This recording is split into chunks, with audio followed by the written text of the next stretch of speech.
Sejam bem-vindos, meu povo, meus perfis 2 e meus perfis 3.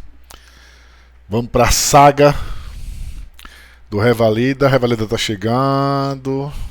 Tá eu ali com meu kitzinho, meu café, minha água, cansado e tentando gravar mais um vídeo para vocês. Então, sem mais delongas, vamos embora. Quem puder se inscrever, se inscreva. Quem puder fazer algum comentário, que comente. Quem quiser um material também, comentem esse material que eu estou disponibilizando. E vamos começar algumas questões sobre lúpus eritematoso sistêmico, beleza? Vamos embora, roda a vinheta, tem até vinheta agora. Fui!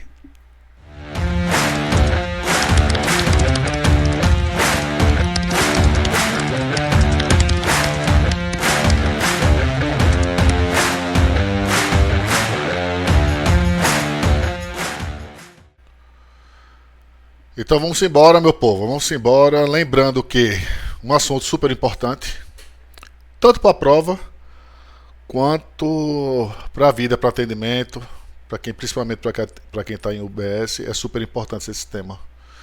E esse tema tem algumas peculiaridades, né? Não é um tema difícil.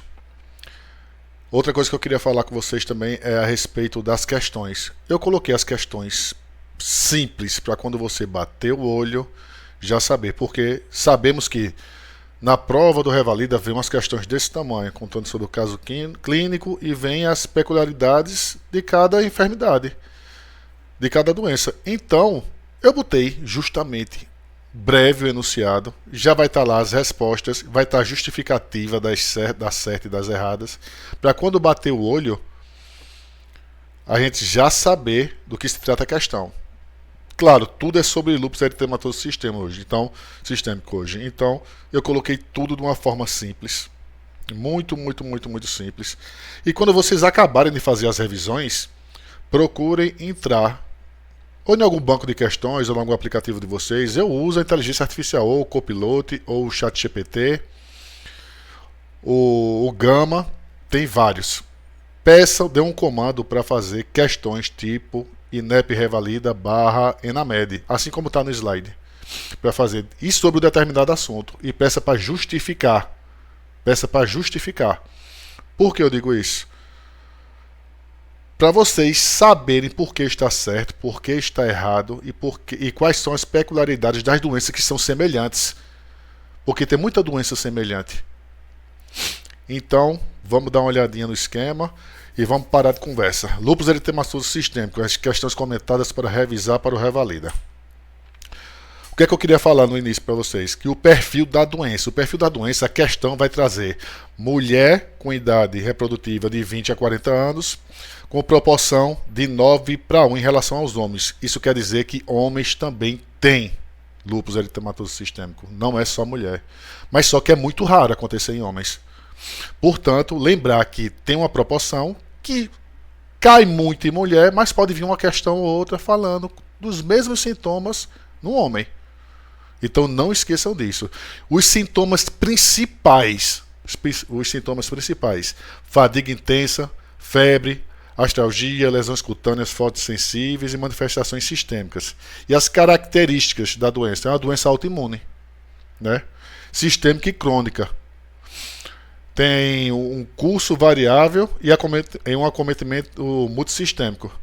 Então, pessoal, principais características que tem, quando vai cair na prova, ele vai cair. Vão dar casos, principalmente de mulher, os sintomas, e a gente vai praticar isso com algumas questões, para ficar mais fácil o entendimento, mais fácil possível. Eu não vou dar aquela apresentação gigante para o vídeo não ficar grande e tá afastando o pessoal, beleza? Vamos lá. Primeiro, vamos embora ao caso clínico já. Né? Questão 1, sobre os sintomas iniciais. Como eu falei antes, os sintomas iniciais, para vocês prestarem atenção e massificar. A questão sempre vai trazer uma mulher, principalmente mulher, 28 anos, chega ao UBS com queixa de, olha os sintomas, fadiga intensa, febre baixa recorrente, dor articular em mãos e punhos há 2 meses. Refere episódios de lesões avermelhadas na face após exposição solar. Ao exame físico, lesão Olha uma característica dela. Lesão eritematosa região malar. Aquelas manchinhas avermelhadas em forma de asa de borboleta. Sem acometimento do sulco nasolabial. Pessoal, o sulco nasolabial é esse daqui, ó, o bigode chinês. Tem muita gente que não sabe o nome, mas esse nome aqui, ó, essa divisão que nós temos, é o sulco nasolabial. Ela não acomete, ela não passa dela, é sempre por fora, seguindo a linha e aquela asinha de borboleta. Qual a principal hipótese diagnóstica? Pessoal, a gente está falando de lúpus, é por isso que eu já botei. Pode ser que as próximas, eu fazendo questões, vou fazer um simulado, mas vamos devagar. Vamos entender pelo menos os assuntos para depois fazer os simulados. Qual a hipótese diagnóstica? Artrite reumatoide, abaixo já tem as explicações. A artrite reumatoide, ela tem poliartrite simétrica, mas não tem a lesão malar típica, que é aquela mancha avermelhada. Lúpus eritematoso sistêmico, claro, todos os sintomas acarretam para lúpus eritematoso sistêmico. Dermatite seborréia. A dermatite seborréia tem alguns sintomas, só que essa dermatite seborréia acomete o sulco malar. Ele passa disso daqui. E quando a gente vê uma questão falando com umas características parecidas com a de lúpus, e falar que está acometendo o sulco nasolabial, desconfiar de dermatite seborréia. E fibromialgia. A fibromialgia da dor articular dá. Pode cursar, não cursa com febre, né? Não cursa com febre, mas tem a fibromialgia, que são as dores articulares, né? E não tem lesões cutâneas. Então fica fácil de identificar cada uma. Eles botam muitas questões semelhantes, outras doenças que têm parece com as dores articulares, mas só que eles querem confundir. Então, você sabendo que a artrite, ela não dá a lesão típica, essa lesão malar, que não vai dar, só vai dar as dores articulares. A dermatite seborréia, ela acomete o bigode chinês, e a fibromialgia, que não cursa com febre nem lesões cutâneas, né? Aí tem abaixo do slide uma dica: mulher jovem, mais artrite, mais fadiga, mais lesão malar fotossensível. O cara pensa logo em lúpus eritematoso sistêmico, mas não pode dar o diagnóstico de cara, precisa de exames. Então já vem uma questão, já que está falando de exames laboratoriais. Um paciente de 30 anos, suspeita clínica de lúpus eritematoso sistêmico, meu Deus. Exames: FAM positivo, 1.640, padrão pontilhado. Isso aí é um padrão, mas unicamente ele não dá o quadro de lúpus eritematoso sistêmico. Tem que vir acarreado com outros exames. Tem que ter a clínica e tem que ter mais exames para dar o diagnóstico. Anti-dsDNA positivo e o complemento C3 e C4. Quando eu estou falando desse complemento C3 e C4, são proteínas responsáveis, são proteínas do nosso corpo. Por isso que eu digo para vocês pesquisarem, quando não souberem do que se trata. Complementos C3 e C4 são proteínas responsáveis pela defesa do sistema imunológico. Então, se esses complementos estão baixos, junto com esses exames, e a clínica bateu o lúpus eritematoso sistêmico. Assim, agora só um ou só outro para dizer é lúpus, não é dessa forma que acontece. Qual a interpretação correta dos achados? Letra A: FAM negativo exclui o diagnóstico de leste? Não. É super importante o exame? É. Mas o FAM negativo vai excluir, tendo todas as características e tendo outros exames que digam, não, ele sozinho não é suficiente para tirar o diagnóstico. Letra B: o anti-dsDNA e hipocomplementemia sugere atividade da doença? Sim, já tem os diagnósticos clínicos e mais 2 exames comprovando. Então ele sugere sim que tem a doença. Agora, o FAM positivo confirma o diagnóstico sozinho? Não, ele sozinho não. Um exame sozinho? Não. Tem que ter mais de um exame para complementar. E o anti-CPP é um exame para artrite reumatoide. né? E não único e exclusivamente para lúpus eritematoso sistêmico. Então tem aqui os comentários que o FAM negativo torna o lúpus improvável, mas não exclui totalmente. É como eu falei, só ele não vai excluir. Correto, o anti-dsDNA e o consumo de complemento, que é aquele que eu falei, o consumo esse daqui, ó, baixo, que está comprometendo o sistema imunológico, é igual à atividade da doença. Tem que ficar nisso. Não pode excluir só com exame, não confirmar só com exame. A gente precisa de mais exames. O FAM é sensível, mas não específico. Ele é sensível, como eu falei, mas não é só ele específico para dizer a doença. E o anti-CPP é o marcador da artrite reumatoide. Então fica fácil de memorizar dessa forma. E aqui eu deixo a diquinha para vocês. Memorização. FAM diz uma sensibilidade, anti-dsDNA específico mais a atividade, né? E o complemento baixo, que é igual ao consumo da atividade. Quer dizer que o complemento está baixo, então está dizendo que ele está tendo um comprometimento imunossupressor. Questão 3, complicação renal. É uma característica do lúpus. É o comprometimento renal. Então vamos à questão. Mulher, 25 anos, diagnosticada já com lúpus há 3 anos. Chega à UBS com queixa de inchaço em pernas e urina espumosa. Urina espumosa é proteína na urina, né? Então, esse é um achado super importante para diagnóstico de lúpus. E os exames de proteína de 3,5 gramas em 24 horas, hematúria, né? Tem lesão de órgão, creatinina nível alto, né? Que é até, salvo engano, 1,2, já está 1,6, quer dizer que está tendo uma lesão no rim. E o anti-DS, meu Deus, dsDNA positivo. E o complemento baixo está dando todas as características da doença. Todas as características da doença. Então, qual complicação está presente? Está tendo um comprometimento renal com hematúria, creatinina já está dizendo que está tendo o comprometimento, o anti-DSA positivo e o complemento baixo.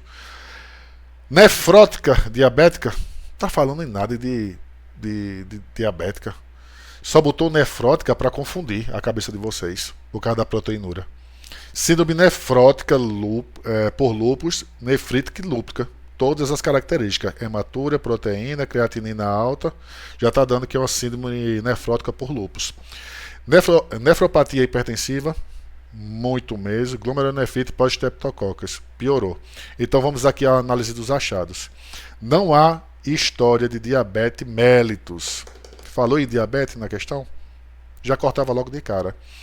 Letra B, correto, lúpus eritematoso sistêmico, mais proteína maciça, hematúria e complemento baixo. Lembre que o complemento baixo é o C3 e o C4, para não esquecer que é uma proteína responsável pela proteção, por produzir as células de defesa do sistema imune do ser humano. Insuficiência renal crônica lenta, sem proteinúria nefrótica.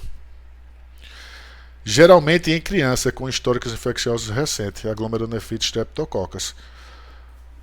Tá bem na cara. Eu estou fazendo da forma mais simples, estou tentando explicar da forma mais simples para ver se cai no entendimento. Todas as questões sobre lúpus, então guarda essas peculiaridades, porque eu repito os exames, estou repetindo os sintomas justamente para massificar. Vamos ao tratamento. Do tratamento, quando falar em lúpus, o caba tem que vir na cabecinha do cara hidroxicloroquina. De cara. Agora tem uma certa diferença quando ela está leve a moderada e grave. Vamos por partes. Mulher, 26 anos, diagnosticado com lúpus há 2 anos, apresenta artrite não deformante e lesões cutâneas recorrentes, sem sinais de nefrite ou comprimento de órgãos maiores. Não está tendo, não é grave. Se não é grave, de leve a moderada, a gente trata com hidroxicloroquina. Corticoide em alta dose só quando está tendo crises.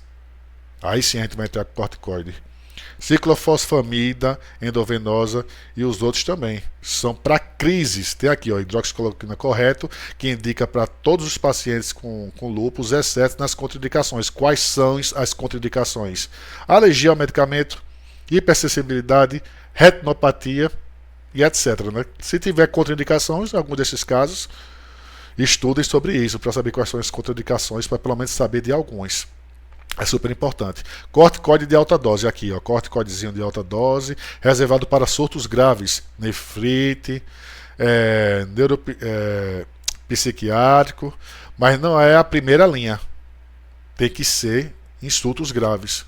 Não é um medicamento de primeira linha, os corticoides. Imunossupressores, a ciclofosfamida e rituximab para formas graves ou casos refratários. Todos esses medicamentos podem ser usados no lúpus. Agora, de leve a moderada, primeira escolha, hidroxicloroquina. Os restos, à medida de sua gravidade. Tem aqui a regrinha de leve a moderado, hidroxicloroquina, grave, ou então lesão de órgãos maiores, corticoide, mais imunossupressor. Tá ficando as dicasinhas nos slides justamente para bater o olho e lembrar. Questão 5. Complicações hematológicas. Mulher de 35 anos com lúpus eritematoso sistêmico apresenta cefaleia, visão turva e trombose venosa profunda recente. Ao exame plaquetopenia, 90.000, anticoagulante lúpico positivo. Qual é a complicação associada? Esse tema daqui, que eu pretendo falar depois com vocês, síndrome antifosfolipídica, é muito importante também. Suas características, seus exames, com que ele cursa, principalmente na gravidez. É um tema super importante. Então, anemia ferropriva? Não, ele está falando de apresentação cefálica, visão turva e trombose. Isso é tudo característica da síndrome antifosfolipídica. Então, preste atenção. O que é que tem a ver com anemia? Nada até o momento. Síndrome antifosfolipídica, correto. Púrpura trombocitopênica idiopática e deficiência de vitamina B12.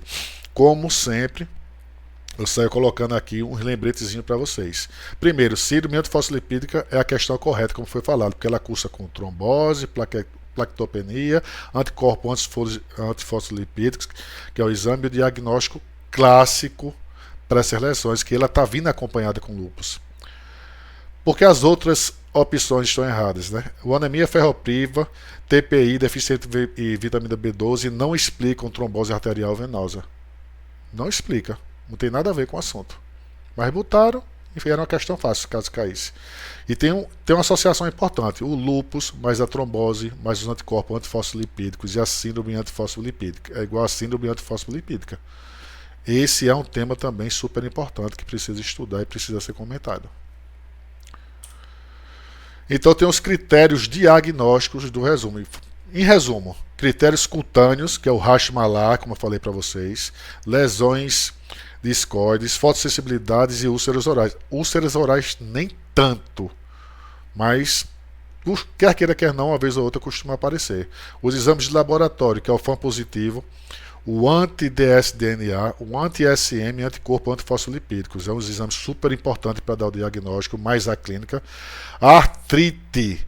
A poliartrite não é erosiva, ela não tem as erosões. Lembrar que ela pode dizer que tem erosões, então se tiver na questão alguma enfermidade que tem as erosões, tem que prestar atenção, né? E a nefrite, que é a proteinúria persistente, cilindruíra. Essas cilindruíras são no exame de urina que saem esses cilindros. E isso quer dizer que está tendo um comprometimento renal, quando sai isso no exame. E a hematúria. Então, o manejo clínico tem a avaliação inicial, que é a clínica, tem o histórico, a gente vai fazer o histórico completo da paciente com os exames físicos, os marcadores, que são aqueles exames que foram falados anteriormente, mais função renal. Isso aí é batata para dar diagnóstico de lúpus. Tem o tratamento básico, que é a hidroxicloroquina para todos os casos, o protetor solar, que é precisa por causa do rash, e a suplementação de vitamina D, que é super importante. E tem a monitorização, né? Que é a avaliação regular da atividade da doença e os efeitos adversos dos medicamentos. Tem mais um lembretezinho aqui que o lúpus é uma doença crônica que requer acompanhamento multidisciplinar e educação de pacientes sobre os fatores desencadeantes. tem aqui no finalzinho do coisa de novo, que foi repetido no começo, que é os pontos chaves para a prova, que é mulher com fadiga, artrite, falta de sensibilidade, lesão malar. Os marcadores laboratoriais que tem que ser decorado, que é o anti-dsDNH, o complemento baixo e atividade da doença, e as complicações, que é lesão de órgão-alvo, no caso, nefrite lúpica e a síndrome antifosfolipídica, são as mais graves. 90% são mulheres, 10% são homens, muito pouco, é por isso que cai tanta questão com mulher, e 60% desenvolvem a nefrite, né? A lesão renal. Para o sucesso na prova, reconhecer os padrões clínicos típicos e associar com os marcadores laboratoriais específicos, não só clínico ou então só com o exame. Juntar tudo para poder dar um diagnóstico. Eu espero que vocês tenham gostado, pessoal. Dei uma gaguejada como sempre. Acontece, estou tentando melhorar e vamos embora. Aquele abraço e fui. Quem quiser o material, manda uma mensagem, manda um comentário, beleza? Aquele abraço.